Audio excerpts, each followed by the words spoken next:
Chapter 18. In the Jackdaw's Nest.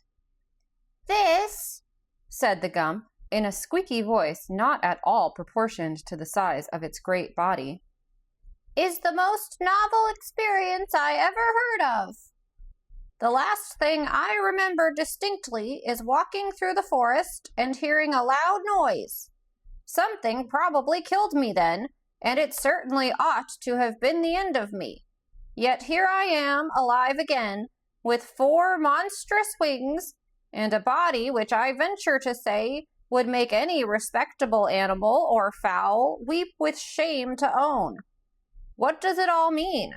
Am I a Gump or am I a Juggernaut?"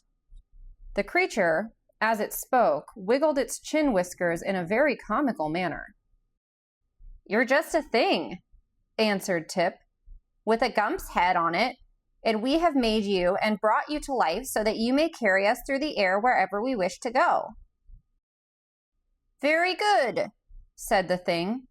"As I am not a Gump, I cannot have a Gump's pride or independent spirit, so I may as well become your servant as anything else. My only satisfaction is that I do not seem to have a very strong constitution, and I am not likely to live long in a state of slavery." "Don't say that, I beg of you," cried the Tin Woodman, whose excellent heart was strongly affected by this sad speech. "Are you not feeling well today?" "Oh, as for that," returned the Gump, "it is my first day of existence, so I cannot judge whether I am feeling well or ill." And it waved its broom tail to and fro in a pensive manner. "Come, come," said the Scarecrow kindly. "Do try to be more cheerful, and take life as you find it. We shall be kind masters, and will strive to render your existence as pleasant as possible. Are you willing to carry us through the air wherever we wish to go?" "Certainly," answered the Gump. "I greatly prefer to navigate the air, for should I travel on the earth and meet with one of my own species, my embarrassment would be something awful." "I can appreciate that," said the Tin Woodman sympathetically. "And yet," continued the thing, "when I carefully look you over, my masters, none of you seems to be constructed much more artistically than I am." "Appearances are deceitful," said the Wogglebug earnestly. "I am both highly magnified and thoroughly educated." "Indeed," murmured the Gump indifferently. "And my brains are considered remarkably rare specimens," added the Scarecrow proudly. "How strange," remarked the Gump. "Although I am made of tin," said the Woodman, "I own a heart altogether the warmest and most admirable in the whole world." "I'm delighted to hear it," replied the Gump with a slight cough. "My smile," said Jack Pumpkinhead, "is worthy your best attention. It is always the same." "Semper idem," explained the Wogglebug pompously, and the Gump turned to stare at him. "And I," declared the Sawhorse, filling in an awkward pause, "am only remarkable because I can't help it."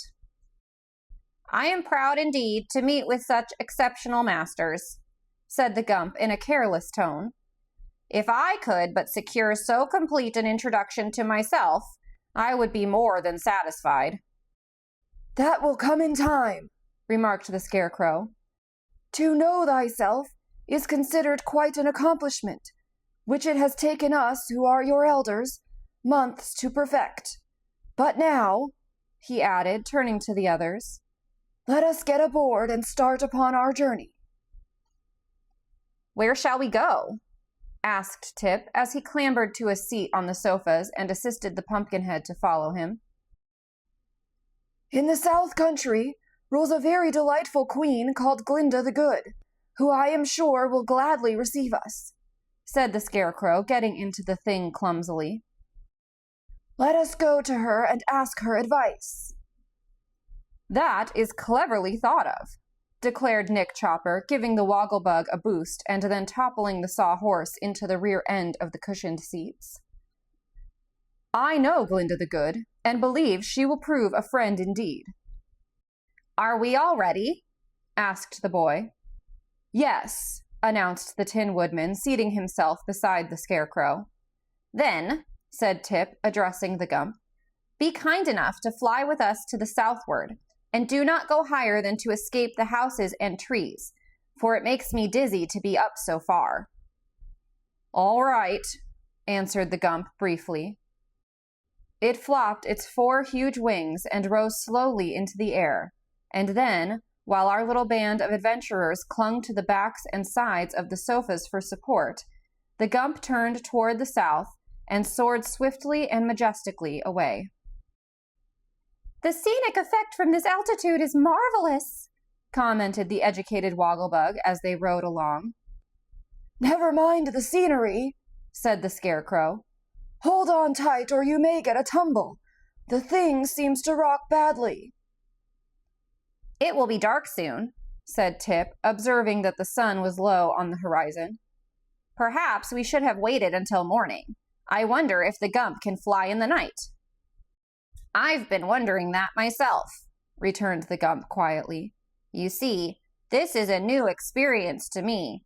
I used to have legs that carried me swiftly over the ground, but now my legs feel as if they were asleep. They are, said Tip. We didn't bring 'em to life. You're expected to fly, explained the Scarecrow, not to walk. We can walk ourselves, said the Wogglebug. I begin to understand what is required of me, remarked the Gump, so I will do my best to please you. And he flew on for a time in silence. Presently, Jack Pumpkinhead became uneasy. I wonder if riding through the air is liable to spoil pumpkins, he said. Not unless you carelessly drop your head over the side, answered the Wogglebug. In that event, your head would no longer be a pumpkin, for it would become a squash. Have I not asked you to restrain from these unfeeling jokes? Demanded Tip, looking at the Wogglebug with a severe expression. You have, and I've restrained a good many of them, replied the insect.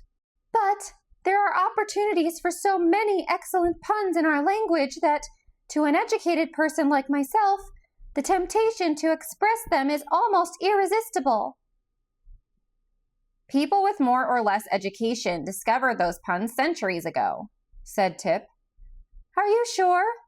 Asked the Wogglebug with a startled look. Of course I am, answered the boy.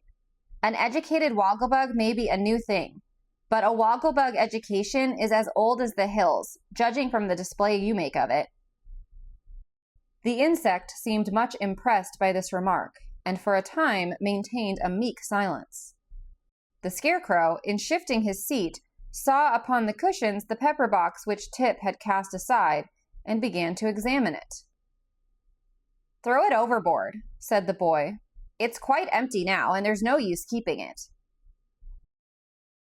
Is it really empty? Asked the Scarecrow, looking curiously into the box. Of course it is, answered Tip. I shook out every grain of the powder.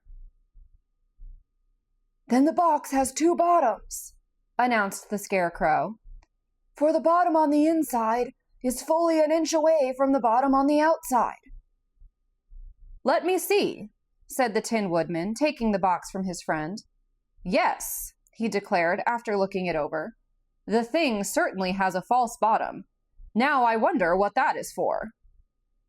Can't you get it apart and find out? Inquired Tip, now quite interested in the mystery. Why, yes, the lower bottom unscrews, said the Tin Woodman. My fingers are rather stiff. Please see if you can open it. He handed the pepper box to Tip, who had no difficulty in unscrewing the bottom, and in the cavity below were 3 silver pills, with a carefully folded paper lying underneath them. This paper the boy proceeded to unfold, taking care not to spill the pills, and found several lines clearly written in red ink. Read it aloud, said the Scarecrow, so Tip read as follows. Dr. Nicodick's celebrated wishing pills. Directions for use.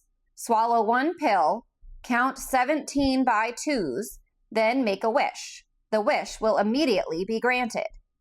Caution. Keep in a dry and dark place. Why, this is a very valuable discovery, cried the Scarecrow. Indeed it is, replied Tip gravely. These pills may be of great use to us. I wonder if old Mombi knew they were in the bottom of the pepper box. I remember hearing her say that she got the powder of life from this same Nicodick. He must be a powerful sorcerer, exclaimed the Tin Woodman. And since the powder proved a success, we ought to have confidence in the pills. But how, asked the Scarecrow, can anyone count 17 by 2s? 17 is an odd number. That is true, replied Tip, greatly disappointed. No one can possibly count to 17 by 2s. Then the pills are of no use to us, wails the Pumpkinhead. And this fact overwhelms me with grief, for I had intended wishing that my head would never spoil. Nonsense, said the Scarecrow sharply. If we could use the pills at all, we would make far better wishes than that. I do not see how anything could be better, protested poor Jack. If you were liable to spoil at any time, you could understand my anxiety. For my part, said the Tin Woodman, I sympathize with you in every respect. But since we cannot count to 17 by 2s, sympathy is all you are liable to get. By this time it had become quite dark, and the voyagers found above them a cloudy sky through which the rays of the moon could not penetrate. The Gump flew steadily on, and for some reason the huge sofa body rocked more and more dizzily every hour. The Wogglebug declared he was seasick, and Tip was also pale and somewhat distressed, but the others clung to the backs of the sofas and did not seem to mind the motion as long as they were not tipped out. Darker and darker grew the night, and on sped the Gump through the black heavens. The travelers could not even see one another, and an oppressive silence settled down upon them. After a long time, Tip, who had been thinking deeply, spoke. How are we to know when we come to the palace of Glinda the Good? He asked. It's a long way to Glinda's palace, answered the Woodman. I've traveled it. But how are we to know how fast the Gump is flying? Persisted the boy. We cannot see a single thing down on the earth, and before morning we may be far beyond the place we want to reach. That is all true enough, the Scarecrow replied a little uneasily. But I do not see how we can stop just now, for we might alight in a river or on the top of a steeple, and that would be a great disaster. So they permitted the Gump to fly on with regular flops of its great wings, and waited patiently for morning. Then Tip's fears were proven to be well-founded, for with the first streaks of gray dawn they looked over the sides of the sofas and discovered rolling plains dotted with queer villages, where the houses, instead of being dome-shaped as they are in the Land of Oz, had slanting roofs that rose to a peak in the center. Odd-looking animals were also moving about upon the open plains, and the country was unfamiliar to both the Tin Woodman and the Scarecrow, who had formerly visited Glinda the Good's domain and knew it well. We are lost, said the Scarecrow dolefully. The Gump must have carried us entirely out of the Land of Oz, and over the sandy deserts and into the terrible outside world that Dorothy told us about. We must get back, exclaimed the Tin Woodman earnestly. We must get back as soon as possible. Turn around, cried Tip to the Gump. Turn as quickly as you can. If I do, I shall upset, answered the Gump. I'm not at all used to flying, and the best plan would be for me to alight in some place, and then I can turn around and take a fresh start. Just then, however, there seemed to be no stopping place that would answer their purpose. They flew over a village so big that the Wogglebug declared it was a city, and then they came to a range of high mountains with many deep gorges and steep cliffs showing plainly. Now is our chance to stop, said the boy, finding they were very close to the mountaintops. Then he turned to the Gump and commanded, Stop at the first level place you see. Very well, answered the Gump, and settled down upon a table of rock that stood between two cliffs. But, not being experienced in such matters, the Gump did not judge his speed correctly, and instead of coming to a stop upon the flat rock, he missed it by half the width of his body, breaking off both his right wings against the sharp edge of the rock, and then tumbling over and over down the cliff. Our friends held on to the sofas as long as they could, but when the Gump caught on a projecting rock, the thing stopped suddenly, bottom side up, and all were immediately dumped out.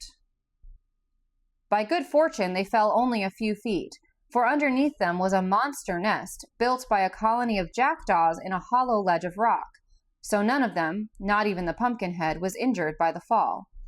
For Jack found his precious head resting on the soft breast of the Scarecrow, which made an excellent cushion, and Tip fell on a mass of leaves and paper, which saved him from injury. The Wogglebug had bumped his round head against the Sawhorse, but without causing him more than a moment's inconvenience. The Tin Woodman was at first much alarmed, but finding he had escaped without even a scratch upon his beautiful nickel plate, he at once regained his accustomed cheerfulness and turned to address his comrades. Our journey has ended rather suddenly, said he, and we cannot justly blame our friend the Gump for our accident, because he did the best he could under the circumstances. But how we are ever to escape from this nest, I must leave to someone with better brains than I possess. Here he gazed at the Scarecrow, who crawled to the edge of the nest and looked over. Below them was a sheer precipice several hundred feet in depth. Above them was a smooth cliff unbroken save by the point of rock where the wrecked body of the Gump still hung suspended from the end of one of the sofas. There really seemed to be no means of escape, and as they realized their helpless plight, the little band of adventurers gave way to their bewilderment. This is a worse prison than the palace, sadly remarked the Wogglebug. I wish we had stayed there, moaned Jack. I'm afraid the mountain air isn't good for pumpkins. It won't be when the jackdaws come back, growled the Sawhorse, which lay waving its legs in a vain endeavor to get upon its feet again. Jackdaws are especially fond of pumpkins. Do you think the birds will come back here? Asked Jack, much distressed. Of course they will, said Tip, for this is their nest, and there must be hundreds of them, he continued, for see what a lot of things they have brought here. Indeed, the nest was half filled with a most curious collection of small articles for which the birds could have no use, but which the thieving jackdaws had stolen during many years from the homes of men, and as the nest was safely hidden where no human being could reach it, this lost property would never be recovered. The Wogglebug, searching among the rubbish, for the jackdaws stole useless things as well as valuable ones, turned up with his foot a beautiful diamond necklace. This was so greatly admired by the Tin Woodman that the Wogglebug presented it to him with a graceful speech, after which the Woodman hung it around his neck with much pride, rejoicing exceedingly when the big diamonds glittered in the sun's rays.